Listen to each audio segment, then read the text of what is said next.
사도행전 19장 8절에서 20절 말씀을 통해서 너희는 누구냐라는 제목으로 하나님 말씀을 함께 나누겠습니다. 바울의 회심은 기독교 역사에 있어서 지대한 영향을 끼쳤습니다. 사도 바울은 예수님을 믿기 전에 예수 믿는 사람들을 핍박하고 옥에 가두는 일에 아주 열심이었습니다. 그러나 그가 다메섹으로 가다가 예수님을 만나게 되었습니다. 그리고 그의 삶이 완전히 달라져서 땅끝까지 복음을 전하는 증인의 삶을 살게 되었습니다. 예수님의 마지막 유언이 사도행전 1장 8절의 말씀이죠. 오직 성령이 너에게 임하시면 내가 권능을 받고 예루살렘과 온 유대와 사마리아 땅끝까지 이르러 내 증인이 되리라. 바로 그 증인의 삶을 직접적으로 몸으로 살았던 사람이 사도 바울입니다. 사도 바울은 1차, 2차, 3차 전도와 나중 로마까지 가서 복음을 전하고 서바나 스페인까지 가서 복음을 전하는 그의 생애를 볼 수가 있습니다. 사도 바울은 많은 사람들에게 복음을 전할 때 그 간증처럼 사용했던 말이 뭐냐면 다메섹에서 내가 주님을 만난 사건을 사도행전에도 여러 부분에서 우리에게 보여주고 있습니다. 왜냐하면 이것보다 더 확실한 증거가 있을 수 없기 때문에 그렇죠. 내가 하나님을 만나는 것, 내가 주님을 만나는 은혜와 간증은 나의 신앙을 더욱 견고하게 하고 증인의 삶을 살게 하는 원동력이 되기 때문에 그렇습니다. 바울이 2차 전도여행 말미에 에베소를 잠깐 들리게 됩니다. 그때 회당에 들어가서 유대인들과 변론을 할 때 여러 사람이 사도 바울에게 여기에 더 머물러 달라고 부탁을 합니다. 근데 그때 바울이 허락하지 않습니다. 빨리 돌아가야 됐기 때문에 그러했어요. 근데 바울이 이런 말을 남기죠. 만일 하나님의 뜻이면 내가 너희에게로 다시 돌아오리라. 그러니까 하나님이 허락하시면 내가 에베소 다시 올 거라는 거죠. 그리고 2차 전도 여행을 마치고 이제 3차 전도 여행이 시작되어졌을 때에 사도 바울은 다시 에베소에 이르게 됩니다. 이 에베소라는 지역은 그 소아시아 서부 해안의 당시 최대의 상업과 교통의 중심지였습니다. 아주 번화가였죠. 그래서 철학과 문화, 예술의 도시며 세계 7대 유물에 속하는 아데미의 신전과 극장이 있는 곳이었어요. 사도 바울은 3차 전도 여행 기간에 이곳에서 약 2년 동안 머물면서 그 회당에서 유대인들을 처음엔 대상으로 복음을 전하였고, 그 다음에 헬라인들의 그 철학 강당인 두란노 서원에서 이방인들을 대상으로 복음을 전하게 됩니다. 아데미 우상의 본거지 아데미 우상자들의 큰 소동으로 인해서 이 19장 후반절에 보면 바울이 에베소를 떠나면서 믿음의 아들, 자기가 영적으로 낳은 아들인 디모데를 거기 남겨두고 목양을 하게 했습니다. 요한계시록에 보면 에베소 교회를 향하여 하는 사도 바울을 통하여 하신 하나님의 말씀이 선포되어지고 있죠. 내가 네 행위와 수고와 네 인내를 알고 또한 악한 자들을 용납하지 아니한 것과 자칭 사도라 하되 아닌 자들을 시험하여 그의 거짓된 것을 네가 드러낸 것과 또 네가 참고 내 이름을 위하여 견디고 게으르지 아니한 것을 아노라. 그러나 너를 책망할 것이 있나니 너의 처음 사랑을 버렸느니라. 그러므로 어디서 떨어졌는지를 생각하고 회개하여 처음 행위를 가지라. 만일 그리하지 아니하고 회개하지 아니하면 내가 너에게 가서 내 촛대를 그 자리에서 옮기리라. 여러분 잘 아는 말씀이죠. 처음 사랑을 회복하라는 말씀이 어느 교회를 향하여 주신 말씀이에요? 에베소 교회. 그러니까 우리의 신앙도 그렇습니다. 우리의 신앙도 주님을 사랑하되 어떻게 주님을 사랑하고 열심을 품고 주를 섬기라 그랬잖아요. 그러니까 주님과 나와 연애하듯이 첫사랑의 감격을 가지고 신앙생활을 하라라는 말이었어요. 이 바울이 이제 에베소에 처음에 등장을 했을 때에 거기는 한 10명 정도, 12명 정도라고 소개하고 있는데 그 12명쯤 있는 제자들을 향하여 던진 첫 번째 질문이 뭐냐면 너희가 믿을 때 성령을 받았느냐라는 질문이었어요. 너희가 믿을 때 성령을 받았느냐. 그랬더니 제자들이 아니라 우리는 성령이 계심도 듣지 못하였습니다. 그러니까 바울이 그럼 너희가 무슨 세례를 받았느냐. 그러니까 요한의 세례입니다. 그러니까 바울이 이렇게 말하죠. 요한이 회개의 세례를 베풀며 백성에게 말하되 내 뒤에 오시는 이를 믿으라 하였으니 곧 예수라. 예수님께서 사도행전 1장에 보면 승천한 사건이 있죠. 그게 AD 30년입니다. 예수님 오시고 30년이고요. 지금 사도 바울이 3차 선교 여행의 기간이 언제냐면 56년, 53년부터 56년이에요. 그러니까 예수님 승천하시고 몇 년이 지났습니까? 23년 정도가 지난 거예요. 그 23년 동안 아직 에베소에 성령이 임하지 않았다라는 거예요. 이때까지 성령이 임하지 않았는데 바울이 가서 그들에게 안수함으로 그들에게 성령이 임합니다. 방언을 하고 예언을 하게 됩니다. 12사람쯤 이렇게 되었죠. 우리가 성령에 대해서 성령 강림주일날 말씀도 나누었었지만 여러분 성령 받지 못하면 구원 받아요? 못 받아요? 예수님이 뭐라고 말씀하셨어요? 사람이 물과 성령으로 거듭나지 아니하면 하나님 나라에 들어갈 수 있다 없다? 없다. 성령 받지 않으면 하나님 나라 들어갈 수 없다는 거예요. 그러면 여러분 우리가 나중에 다 천국 아니면 지옥을 가는데 그러면 성령을 받아야 천국을 가는데 그럼 나는 성령 받았냐? 성령 못 받았으면 천국 못 가는 거잖아요. 그럼 여러분들이 성령 받았는지 안 받았는지 어떻게 확정할 수 있을까요? 나는 성령 받은 사람이다. 나는 정말 성령 받은 사람이므로 나는 천국 가는 사람이다. 구원의 확신이 있는 사람이다. 어떻게 알 수 있어요? 성경이 증언하고 있죠. 고린도전서 12장 3절 그러므로 내가 너희에게 알르노니 하나님의 영으로 성령으로 말하는 자는 누구든지 예수를 저주할 자라 하지 아니하고 또 성령으로 아니하고는 누구든지 예수를 주시라 할 수 없느니라. 쉽게 말하면 이런 거예요. 예수님이 나의 주인이십니다 라고 고백하는 사람은 성령 받은 사람. 예수님이 나의 주인이십니다. 나의 전부이십니다. 나의 구원자이십니다. 고백하는 사람은 성령 받은 사람이에요. 로마서 8장 16절 성령이 친히 우리의 영과 더불어 우리가 하나님의 자녀인 것을 증언하나니. 누가 우리가 하나님 자녀인 것을 증언한대요? 성령께서. 얘는 구원받은 자야. 얘는 구원받은 사람이야. 성령께서 증언해 주신다는 거예요. 그렇게 사도 바울을 통해서 에베소 교회에 성령이 임하게 됩니다. 이제 본격적으로 에베소의 사역이 시작이 되는데요. 바울이 처음 회당에서 석 달간 하나님의 나라에 관해서 강론을 합니다. 그리고 권면을 해요. 복음이 전해졌을 때 나타났던 반응이 처음에 어떠했는가 성경을 이 부분을 한번 볼게요. 9절의 말씀을 보겠습니다. 어떤 사람들은 마음이 굳어 순종하지 않고 무리 앞에서 이 도를 비방하거늘 바울이 그들을 떠나 제자들을 따로 세우고 두란노 서원에서 날마다 강론하니라.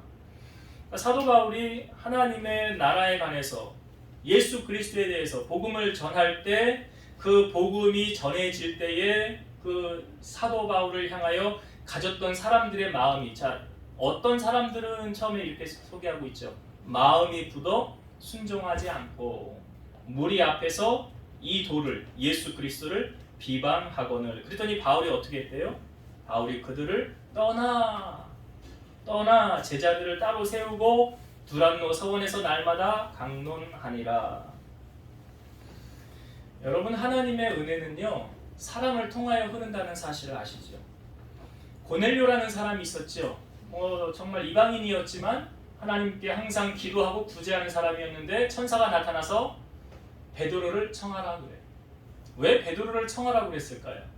베드로를 통해서 하나님의 말씀이 선포되어졌을 때 그 고넬료 집안에 말씀 듣는 모든 자들에게 뭐가 임했어요? 성령이 임하더라. 그러니까 하나님 은혜는 사람을 통하여 흐른다는 사실이죠.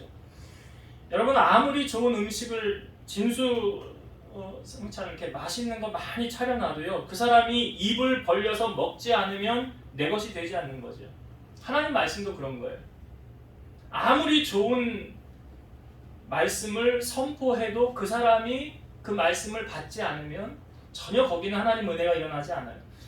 제가 이전에 스펄전이 회심했던 사건, 그 유명한 설교가가 회심했던 사건이 어떻게 그가 회심해서 하나님의 사람이 되었습니까?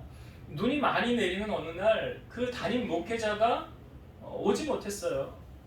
눈 때문에. 그런데 그곳에 어느 구두 수선공이 그날 그 예배를 인도하게 됐어요. 여러분 구두 수선공이 신학했어요? 성경을 알면 얼마나 많이 알겠어요. 그런데 그 구두 수선공이 나가서 복음을 전하였을 때 스펠전의 마음에 하나님의 강력한 성령의 임재가 임하더라. 오직 의인은 믿음으로 말미암아 살리라 라는 그 단순한 그 말씀이 그로 하여금 그를 변화시키게 했어요. 유명한 설교자가 스펠전을 변화시킨 거 아니에요. 구두 수선공이 그를 변화시켜서 아주 영국의 유명한 설교자가 되게 했다는 사실이에요. 여러분 은혜는 오늘 말씀에도 보니까 사람과의 관계를 통해서 하나님이 우리에게 부어주시는 거예요. 이게 이제 사도 바울을 통하여 그들에게 은혜가 전해진 확증된 사건이 뭐냐면, 자, 성경을 봅시다. 11절과 12절 볼게요. 11절과 12절. 하나님이 바울의 손으로 놀라운 능력을 행하게 하시니 심지어 사람들이 바울의 몸에서 손수건이나 앞치마를 가져다가 병든 사람에게 얹으면 그 병이 떠나고 악기도 나가더라. 왜 하나님께서 바울의 몸에 있는 손수건이나 앞치마 이것을 통해서 병이 떠나고 악기가 떠나가게 했을까요? 바울은 하나님이 세운 종이라는 확증하는 사건을 주기 위해서 그런 거예요. 내가 세운 종이라는 거예요. 그래서 하나님이 이를 이루신 거예요. 그러니까 여러분, 지금 바울은 어찌 보면 에베소 교회의 참 목회자로 하나님의 말씀을 증거하고 있는 거 아닙니까? 그러니까 목회자와 성도와의 관계가 이렇게 중요하다는 것을 성경은 보여주고 있죠. 히브리서 13장 17절. 너희를 인도하는 자들에게 순종하고 복종하라. 그들은 너희 영혼을 위하여 병성하기를 자신들이 청산할 자인 것 같이 하느니라. 그들로 하여금 즐거움으로 이것을 하게 하고 근심으로 하게 하지 말라. 그렇지 않으면 너희에게 유익이 없느니라. 그러니까 목회자가 목회를 할 때 근심으로 목회를 하게 하면 누가 손해를 보느냐? 그 근심하게 하는 사람이 손해. 목회자로 하여금 즐거움으로 목회를 하게 하면 누가 유익이냐? 성도가 유익이에요.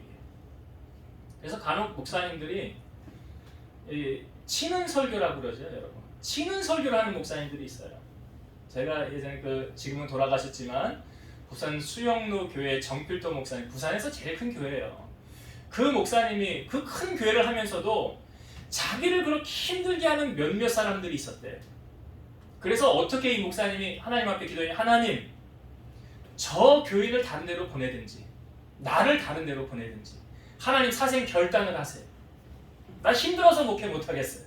아니, 그렇게 몇만 명을 목회하는 목사님이 그렇게 하나님 얼마나 힘들게 했으면 그랬을까요?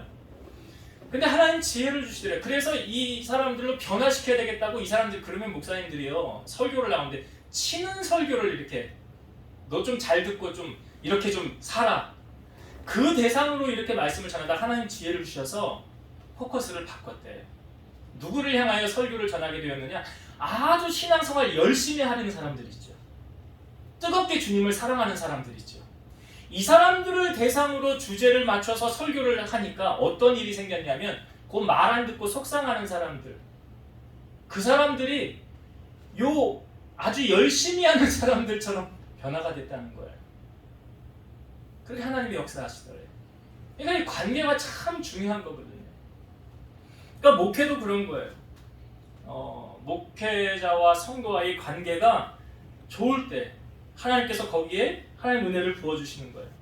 그러니까 오늘 본문에도 보면 바울이 복음을 전했을 때 마음이 굳어 순종하지 않고 비방하는 자들을 향하여 바울이 어떻게 했습니까? 9절에 보니까 그들을 떠나 그랬어요. 그러니까 성경에는 예수님이 하신 말씀이죠. 너희 진주를 돼지에게 주지 말라. 거룩한 것을. 왜요? 하나님의 은혜는 정말 귀한 것을 아는 사람에게 하나님 부어주는 거예요. 그래서 바울이 어떻게 했습니까? 그들을 떠나고 마음에 맞는 사람들을 따로 세우고 두란노 성에서 날마다 강론했더라. 그러니까 하나님의 은혜는 이 마음이 맞아야 하나님, 거기에 은혜가 임하는구나. 제가 간혹 이야기하잖아요. 목회자하고 이렇게 관계가 이렇게 좋으면 하나님과의 관계가 참 괜찮은 거고, 이게 꼭 정답은 아니지만 하나님과 관계가 껄끄러우면 목사님하고의 관계가 좀 껄끄러움, 여러분들은 신앙생활을 해보면서 아마 느꼈을 거예요. 그게 꼭 정답은 아니지만 그럴 수도 있다. 아무튼 여러분, 하나님과 우리가 화목해야 하나님의 은혜가 우리에게 임하고, 기름 부어 세운 주의 종과 마음이 맞아야 은혜가 임한다는 것을 사도 바울을 통하여 우리에게 보여주고 있어요. 자, 여기 사도 바울이 복음을 전하였을 때 오늘 말씀에 보니까 정말 놀라운 일이, 희한한 일이 성경에 우리에게 보여주고 있어요. 스게와의 7 아들이 예수님의 이름을 빙자해서 귀신 들린 사람을 찾아갑니다. 그런데 그리고 나서 뭘 하려고 그랬을까요? 사도 바울이 귀신 쫓아내는 거 봤겠죠. 우리도 한번 귀신 들린 사람 쫓아내보자. 그 사람 쫓아내서 하나님의 역사를 우리도 좀 체험해보자 라고 말했겠죠. 그런데 갔을 때 악기가 뭐라고 지금 보여주고 있습니까? 자, 우리 성경을 한번 봅시다. 13절부터 제가 16절까지 읽어볼게요. 13절부터 16절. 이에 돌아다니며 마술하는 어떤 유대인들이 시험 삼아 앞비 들린 자들에게 주 예수의 이름을 불러 말하되 내가 바울이 전파하는 예수를 의지하여 너에게 명하노라 하더라. 유대의 한 제사장 스게와의 7 아들도 이 일을 행하더니 악기가 대답하여 이르되 내가 예수도 알고 바울도 알거니와 너희는 누구냐 하며 악비 들린 사람이 그들에게 뛰어올라 눌러 이기니 그들이 상하여 벗은 몸으로 그 집에서 도망하는지라. 자, 이들이 흉내를 내려고 했던 거죠. 스게와의 7 아들들이 저들이 저렇게 하니까 귀신도 나가는구나. 우리도 한번 해보자. 가서 갔더니 악기가 뭐라고 말해요? 내가 예수도 알고 바울도 아는데 너는 누구냐? 여러분, 우리가 신앙생활은 영적 싸움이라고 하지 않습니까? 영적 싸움이에요. 그래서 에베소서 6장 12절 보면 우리의 씨름은 혈과 육을 상대하는 것이 아니요 통치자들과 권세들과 이 어둠의 세상 주관자들과 하늘에 있는 악의 영들을 상대함이라. 마귀가요, 우리의 영적 상태를 알까요, 모를까요? 오늘 스게와의 제사장의 아들이라는 것은 오늘로 말하면 목사 아들 정도 되는 거 아닙니까? 그 제사장의 아들의 영적 상태를 마귀가 알아요, 몰라요? 다 알잖아요. 다 알아요. 지금 스게와의 제사장 7 아들이 악귀에게 갔다가 망신만 당하고 돌아온 거예요. 귀신이 귀신같이 안다고 그러지 않습니까? 우리의 영적 상태를. 그래서 귀신이 조금만 건드려도 쟤는 넘어지겠다라는 것 귀신같이 알고요. 야, 쟤는 건드리면 안 돼. 건드리면 큰일 나. 무기 들고 있는 거 봐라. 제가 가끔 사역을 하다가 좀 힘들 때, 번아웃이 왔을 때, 기도 제목이 있을 때 제가 제천에 어느 권사님 같이 상담하고 같이 기도하러 가는 적이 있는데 아주 예전에 있었던 일이에요. 그 권사님이 이제 연립에 사시는데 안방에서 주로 사역을, 오전에만 사역을 하시고 오후에는 교회 가서 사역을 하십니다. 근데 안방에서 제가 도착했는데 그날 사역을 하고 계셨는데 제 아내하고 저하고 이제 거실에서 기다리고 있는데 갑자기 저를 부르면서 들어오래요. 목사님 들어오세요. 들어갔어요. 아내하고 같이. 그때 어떤 한 분이 누워있는데 귀신이 들렸어요. 이분이. 귀신이 들려있는데 뭐라고 말하냐면 귀신 들린 사람이 나 저 목사님 하나도 안 무서워. 귀신이 귀신같이 알아요. 그죠? 나 저 목사님 하나도 안 무서워. 귀신이 하는 이야기예요, 이게. 그래서 자존심이 얼마나 상한지 그냥 나가고 싶었어요. 여러분 같았으면 기분 되게 나쁠 거 아니에요. 그 평신도도 아니고 목사인데 앉아 있었어요. 기분이 엄청 나쁘더라고요. 귀신이 나를 우습게 보는 그것이. 그래서 제 아내가 옆에서 저한테 뭐라고 그러냐면 여보, 찬양 좀 해봐. 찬양 좀 해봐. 지금 무슨 찬양할 기분이냐고. 지금 여기서 찬양이 나오겠냐고. 내 기분이 지금 스틀려가지고 근데 자꾸 그러는 거예요. 찬양 좀 해봐. 그러고 제가 찬양을 이렇게 했어요. 보혈을 지나 하나님 품으로, 보혈을 지나 아버지 품으로, 보혈을 지나 하나님 품으로 한 걸음씩 나아가네. 제가 여기 찬양을 하는데 거기 누워있는 사람이 벌벌벌벌 떨면서 뭐라고 그랬냐면 나 저 목사님 무서워. 나 저 목사님 무서워. 기분이 얼마나 좋든지. 여러분, 마귀가 이렇게 잘 알아요. 우리의 영적 상태를 너무 잘 알아요. 우리가 준비하고 마귀하고 싸울 딱 무기를 들고 있으면 함부로 하지 못해요.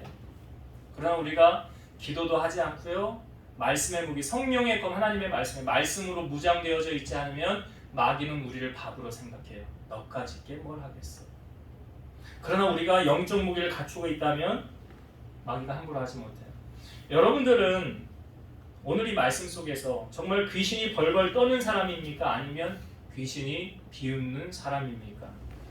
디모데후서 3장 1절에서 5절 말씀 보면 너는 이것을 알라. 말세에 고통하는 때가 이르러 사람들이 자기를 사랑하며 돈을 사랑하며 자랑하며 교만하며 비방하며 부모를 거역하며 감사하지 아니하며 거룩하지 아니하며 무정하며 원통함을 풀지 아니하며 모함하며 절제하지 못하며 사나우며 선한 것을 좋아하지 아니하며 배신하며 조급하며 자만하며 쾌락을 사랑하기를 하나님 사랑하는 것보다 더하여 경건의 모양은 있으나 경건의 능력은 부인하니 이 같은 자들에게서 내가 돌아서라. 제가 이 말씀을 읽은 거 이거 전하려고 그래요. 경건의 모양은 있으나 경건의 능력은 부인하리. 그러니까 되게 거룩한 줄 알았는데, 저 사람 되게 믿음 좋은 줄 알았는데, 근데 알고 보니까 그 안에 믿음이 하나도 없는 거예요. 이걸 마귀가 너무 잘하는 거예요. 쟤는 내 밥이야. 쟤는 믿음 하나도 없어. 툭 건드리면 쓰러져. 반면에 믿음이 하나도 없는 사람인 줄 알았는데 마귀가 함부로 건드리지 못하는 사람이 있어요. 그러니까 우리가 육신의 눈으로 보는 거하고 영적인 눈으로 보는 거하고 다르더라는 거죠. 여러분 천국 가면 놀라운 일이 펼쳐지는데 저 사람 어떻게 여기 왔어? 하는 경험과 보여야 될 사람이 안 보이네? 하는 놀라운 경험. 천국을 가면 그런 놀라운 일이 펼쳐진다는 사실이에요. 그래서 여러분 우리는 무엇을 힘써야 되느냐? 고린도후서 4장 16절 그러므로 우리가 낙심하지 아니하노니 우리의 겉사람은 낡아지나 우리의 속사람은 날로 새로워지는도다. 겉은 후패하나 속은 새로워져야 된다. 무엇으로요? 능력의 힘이 큰 것이 하나님께 있더라. 하나님의 능력으로 새로워져야 되는데 그러기 위해서 디모데전서 4장 5절 하나님의 말씀과 기도로 거룩하여 지민이라. 하나님의 말씀과 기도로 새 힘과 능력을 얻는다는 거예요. 그러니까 여러분 우리가 예배하는 일에 힘써야 돼요. 주일날 한번 예배하는 것으로 나는 일주일 이 식량으로 살아갈 수 있어. 그러면 주일 날 예배만 드려도 돼요. 나는 이것으로 일주일 승리할 수 있어. 이 영양분이면 충분해. 그러면 그걸로 돼요. 그러나 그것이 안 된다고 하면 나는 자꾸 쓰러져, 자꾸 넘어져. 그러면 영양분을 계속 공급을 받아야지. 찬양 예배도 드리고 수요 예배도 드리고 구역 예배도 드리고 자꾸 뭐예요? 예배를 드릴 때 믿음이 자라는 거 아니에요? 마귀가 무서워서 떠는 거 아니에요? 그러니까 무엇에 힘써야 돼요? 믿음이 자라기 위해서는 말씀 듣는 거. 그럼 예배잖아요. 그러니까 예배에 힘쓰는 자가 믿음의 성장을 따라온다는 사실이에요. 그러니까 우리의 속사람을 강건하게 해야 마귀가 우리를 넘어뜨리지 못하죠. 성령의 검이 뭐예요? 마귀와의 싸움에서 무기 하나님의 말씀이잖아요. 또 하나 예수님께서 어떤 그 귀신 들린 아이를 고쳐주면서 제자들이 못 고쳤었잖아요. 우리는 왜 못 고쳤습니까? 라고 할 때 주님이 뭐라고 말씀하셨어요? 기도 외에 다른 것으로는 이런 종류가 나갈 수 없느니라. 기도하지 않고는 이러한 능력을 경험할 수 없다는 거예요. 여러분 기도는 영혼의 호흡이에요. 승리를 보장받는 비결이라는 거예요.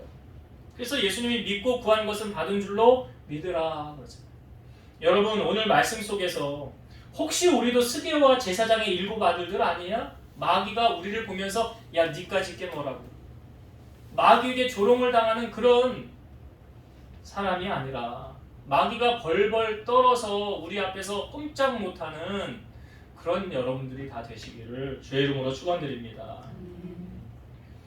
자, 에베소에 이 소문이 퍼졌어요. 그랬더니 하나님은 정말 살아계시는구나 라는 것을 알게 되었고 예수님의 이름을 높이는 사건이 되었어요. 그리고 나서 에베소에 있었던 마술을 행하던 많은 사람들이 어떤 일이 벌어지냐면 자기들이 가지고 있던 책과 부적들을 다 가지고 와요. 그리고 그것을 어떻게 합니까? 태우더라는 거예요. 자, 성경을 한번 봅시다. 이 부분을 19절의 말씀만 한번 볼게요. 19절 또 마술을 행하던 많은 사람이 그 책을 모아 가지고 와서 모든 사람 앞에서 불사르니 그 책값을 계산한 즉 은 5만이나 되더라. 제가 이 성경을 본문을 보면서 조금 의아해한 부분이 있으면서 다시 생각하게 했던 부분이 뭐냐면 자 마술을 행하는 사람들이 책이 있고 뭐 부적이 있다고 봅시다. 이건 다 거짓이네 하고 불태워서 없앴더라 이렇게 해도 되잖아요. 그런데 어떻게 소개되고 있습니까 우리에게? 그 책값을 계산한 즉 은 5만이나 되더라. 왜 이 은 5만이나 되더라를 명시하고 있을까요? 여러분 우리는 모든 물건에 가치가 있을 때 무엇으로 그 가치를 정합니까? 돈으로 정하죠. 돈으로 가치를 정해. 야, 이 명품 가방이 얼마짜리인 줄 알아? 야, 이 명품 가방. 야, 우리 아파트가 얼마짜리인 줄 알아? 야, 내가 타고 다니는 차가 이거 얼마짜리인 줄 알아 너? 다 보세요 여러분. 그 값어치는 뭘로 환산이 돼요? 돈으로 환산이 되잖아요. 이게 세상의 원리예요. 세상 원리예요. 여러분, 하나님 나라의 원리도 이와 같을까요? 만약에 이와 같다라고 한다면 지금 교회가 부패하는 원인이 뭐냐면 세상이 교회 안에 세상이 들어와서 그래요. 그 가치, 그러니까 뭐 직분자를 세울 때도 뭐 사회적으로 명성 있고 권력 있는 사람들이 교회에 높은 자리를 앉아야 잘못된 거죠. 그런 원리로 가면 교회는 타락하고 있는 거예요. 만약에 세상의 가치가 교회에 들어왔을 때 그렇게 평가되어진다면 교회에서 높은 사람 순위는 이렇게 정해져야 되는 거예요. 교회에 헌금 제일 많이 하는 사람 1등, 그 다음 많이 하는 사람 2등, 그 다음 3등, 이렇게 해서 헌금 순으로 서열을 정해서 이 사람은 헌금 제일 많이 하는 사람, 우리 교회에서 제일 귀한 사람이에요. 이게 세상의 원리. 그럼 목사님은 헌금 많이 하는 사람만 관리 잘하면 돼. 저기 헌금을 하든지 말든지 이렇게 하는 사람은 별로 눈길 줄 필요도 없고 관리할 필요도 없어요. 이 세상의 원리예요. 그렇게 적용하면. 그렇죠? 그런데 예수님이 이걸 어떻게 우리에게 보여주고 있습니까? 자, 한 과부가 헌금함에 헌금 넣는 것을 주님이 보셨어요. 이건 뭐 두 렙돈이래요. 제가 예전에 말씀드렸죠. 오늘날로 말하면 한 번 목욕값이에요. 한 번 목욕탕에서 목욕할 수 있는 그 돈을 헌금함에 넣는 것을 주님이 보시고 뭐라고 말씀하셨습니까? 이 가난한 과부가 다른 모든 사람보다 많이 넣었도다. 아니 그 렙돈이 오늘날로 말하면 8,000원, 9,000원, 10,000원도 안 되는 그게 뭐 헌금 제일 많이 했다고 그러시는 거예요, 주님은? 그 다음에 하시는 말씀이 뭐예요? 저들은 그 풍족한 중에서 헌금을 넣었거니와 이 과부는 그 가난한 중에서 자기가 가지고 있는 생활비 전부를 넣었느니라. 주님은 뭘 보셨습니까? 양을 보셨습니까? 아니죠. 그러니까 주님이 우리의 형편과 처지를 알아요, 몰라요? 어떤 사람에게는 돈 10,000원이요 자기 하루를 살아갈 수 있는 전 재산일 수도 있어요. 근데 수억만 돈 많은 사람에게 10,000원은요 없어도 살 껌값이에요. 그것을 가지고 주님이 말씀하시는 거예요. 그러니까 교회 안에는 물질로 그 가치를 매길 수 있는 게 아니라는 거죠. 세상의 원리가 적용되어지지 않는다는 거 아닙니까? 성경에 보면 어떤 사람이 교회에 들어올 때 금가락지를 끼고 아름다운 옷을 입고 들어오는 사람이 있고요. 또 어떤 사람은 초라한 옷을 입고 가난한 사람이 들어올 때에 그 교회 교인들이 이렇게 보고 있다가 아름다운 옷을 입은 사람들이 들어올 때는 자, 여기 좋은 자리에 앉으세요 하고 자리까지 안내해 주는 거예요. 여기서 앉아서 예배드리면 아주 은혜를 많이 받을 겁니다. 그런데 가난한 사람들에게 가서는 이렇게 말하는 거예요. 너는 거기 서 있든지 내 발등상 아래 앉아 있어라. 그러면 서로 차별하며 악한 생각으로 판단하는 자가 되는 것이 아니냐. 그래서 예수님은 40일을 금식하시고 시험을 당하셨을 때 이 돌을 떡되게 만들어 보라고 그랬잖아요. 그때 주님이 무엇으로 시험을 이겼습니까? 말씀으로. 사람이 떡으로만 살 것이 아니요 하나님의 입에서 나오는 모든 말씀으로 살 것입니다. 하나님의 나라는 돈으로 되는 세상이 아니라는 거죠. 오히려 돈을 쫓아가면 돈과 함께 망한다는 거 아닙니까? 우리가 잘 아시지만 사도행전 3장의 성전 입구에 나면서부터 걷지 못하게 된 사람, 이 사람은 어떻게 걷게 되었을까요? 베드로가 말하잖아요. 금과 은은 내게 없거니와 내게 있는 그것을 내게 주노니 곧 나사렛 예수 그리스도의 이름으로 일어나 걸으라. 예수 그리스도의 이름이 그를 걷게 했다는 거예요. 여러분 가슴에 손을 얹고 한번 가만히 생각해 보세요. 나는 정말 예수 그리스도 한 분으로 만족하는가? 나는 세상의 모든 것을 다 잃는다 해도 나는 주님이 나와 함께 하시면 나는 괜찮아요. 나는 주님 한 분으로 만족해요. 라는 신앙생활을 우리가 하고 있는가? 하나님과 재물을 겸하여 섬길 수 없다고 그랬어요. 오늘 말씀해 보니까 왜 은 5만이나 되는 그 값어치 있는 것을 우리에게 명시하고 있을까요? 그거 아무짝에도 쓸모없더라. 돈이면 다 되는 게 아니더라. 오늘 우리가 붙들고 있는 것이 무엇입니까? 이런 헛된 것을 붙들고 살아가고 있지는 않습니까? 예수님 말씀하셨잖아요. 내가 곧 길이요 진리요 생명이니 나로 말미암지 않고는 아버지께로 갈 자가 없느니라.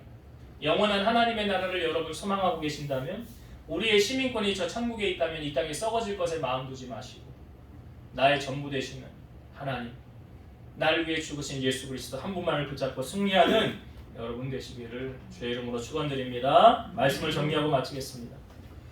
오늘 에베소에서 사도 바울이 3차 전도 여행에 하나님의 뜻으로 말미암아 다시 복음을 전하게 되었습니다. 근데 복음을 전했을 때 나타나는 반응은 두 가지였습니다. 반대하는 사람과 환영하는 사람이 있었어요. 여러분, 하나님의 복음은 사람을 통하여 흐를 때에 그 관계를 통해서 흐른다는 사실이에요. 그러니까 좋은 관계를 맺고 있을 때 은혜가 흐르는 거예요. 관계가 단절되면 은혜가 흐르지 않아요. 그래서 로마서 12장 18절 할 수 있거든 너희로서는 모든 사람과 더불어 화목하라. 여러분, 마귀가 하는 일 잘 아시죠? 마귀는 시기하고 분쟁을 일으키고 분리하고 당짓게 하는 것은 마귀가 하는 일이요, 성령께서 하시는 일은, 하나 되게 하시는 일은 성령께서 하시는 일이에요. 여러분, 성령 충만함에 힘쓰시고 은혜 충만하여서 승리하는 여러분 되시길 바라고요. 두 번째 우리가 나누었던 것이 하나님의 평가와 마귀의 평가는 분명히 있다는 사실이에요. 여러분 잘 아시지만 다윗은 하나님의 마음에 합한 자라 하는 칭함을 받은 사람이죠. 또한 욥은 어떻게 평가를 받았습니까? 온전하고 정직하여 하나님을 경외하며 악에서 떠난 자더라. 여러분, 오늘 하나님께서 여러분들을 평가하고 있다는 사실을 기억하세요. 또한 마귀는 우리를 어떻게 하면 우리를 넘어뜨릴까? 여러분, 우리가 마귀의 밥이 되었어야 되겠습니까? 그래서 성경에 보면 마귀는 대적하라, 그리고 하나님께는 순복하라 라고 성경은 말하고 있어요. 마귀는 대적해야 돼요. 어떻게 해요? 하나님의 전신갑주를 취해서 성령의 검 하나님의 말씀으로 무장하고 기도로 깨어서 마귀를 대적해야, 그러기 위해서는 우리 속사람의 강건함에 힘써야 되는 거예요. 여러분, 믿음이 그냥 가만히 있다고 자라지 않아요. 예배드리는 일에 헌신해야 되고요, 기도하는 일에 시간을 투자하셔야 돼요. 그래야 마귀와의 싸움에서 승리할 수 있어요. 마귀와의 싸움에서 지면요, 가룟 유다 보셨잖아요. 그 결론을 아시잖아요. 마귀의 밥이 되면 마귀에게 쓰임받다가 결국은 비참한 인생으로 끝나버리게 된다는 사실. 그래서 마귀의 조롱거리가 아닌 마귀가 벌벌 떠는 그러한 인생을 살아가는 여러분 되시기 바라고, 마지막에 우리가 가장 중요하게 여기는 것, 지금 에베소에서 그 마술을 행하던 그 사람들, 그걸로 돈벌이하고 먹고 살았던 사람들인데, 아, 이게 다 헛거였구나라는 것을 사도 바울을 통하여 깨닫게 됐죠. 이 값으로 팔아도 은 5만이나 되는 엄청나게 귀한 것인데 그거 다 필요 없더라는 거예요. 여러분, 정말 귀한 것은요, 값으로 환산이 안 되죠. 여러분 자녀 값으로 환산됩니까? 아내, 남편, 부모님, 여러분의 혈육이 값으로 환산이 되냐고요. 세상 사람들은 어떤 중요한 것에 가치를 매길 때 꼭 돈이라는 수단이 들어오지만, 우리 하나님의 자녀들이 가치를 매기는 때는 하나님의 가치의 시각을 가지고 우리가 세상을 바라봐야 돼요. 그래서 사도 바울은 변화된 후에 그는 이런 고백을 했죠. 그러나 무엇이든지 내가 유익하던 것을 내가 그리스도를 위하여 다 해로 여길 뿐더러 또한 모든 것을 해로 여기면 내 주 그리스도 예수를 아는 지식이 가장 고상하기 때문이라. 예수를 아는 지식이 가장 높은 가치였다는 거예요. 그 사도 바울이 오늘날로 말하면 서울대 나온, 공부도 많이 한 그런 사도 바울이 그 모든 것을 다 배설물로 여기고 내 주 예수 아는 지식이 가장 고상하다, 가장 높은 지식이다. 오늘 우리는 무엇으로 만족합니까? 여러분, 예수님 한 분으로 만족하는 그런 신앙생활 하시기를, 그런 믿음의 사람 되시기를 주의 이름으로 축원드립니다. 기도하시겠습니다. 살아 역사하신 하나님 감사합니다. 사도 바울이 에베소에서 복음을 전할 때에, 그 복음의 말씀이 전해질 때에 받아들이는 사람과 반대하는 사람이 있었습니다. 반대하는 자들을 사도 바울은 떠났고, 그 복음을 받아들이는 그들을 향하여 2년 동안 도라노 서원에서 하나님 말씀을 강론하였습니다. 제자들을 세우고 하나님의 역사가 나타날 때에 사도 바울의 손수건 앞치마를 가져다가 얹으니 병도 낫고 악기도 떠났습니다. 하나님의 사랑을 통하여 흐르는 하나님의 복이 저들에게 임하였던 것처럼 우리 사랑하는 성도들이 날마다 하나님의 은혜에 충만하여 악한 마귀 권세를 이기고 승리하며 살아가게 하옵소서. 또한 우리가 이제까지 가장 중요하게 붙들었던 것이 무엇입니까? 세상의 가치로 환산되어지는 것이었습니까? 그것이 아닌 내 주 예수 그리스도를 아는 지식이 가장 고상하였더라는 사도 바울의 고백처럼 주님 한 분만으로 만족하고 승리하는 우리 성도들이 되게 하여 주옵소서. 예수님 이름으로 기도드리옵나이다. 아멘.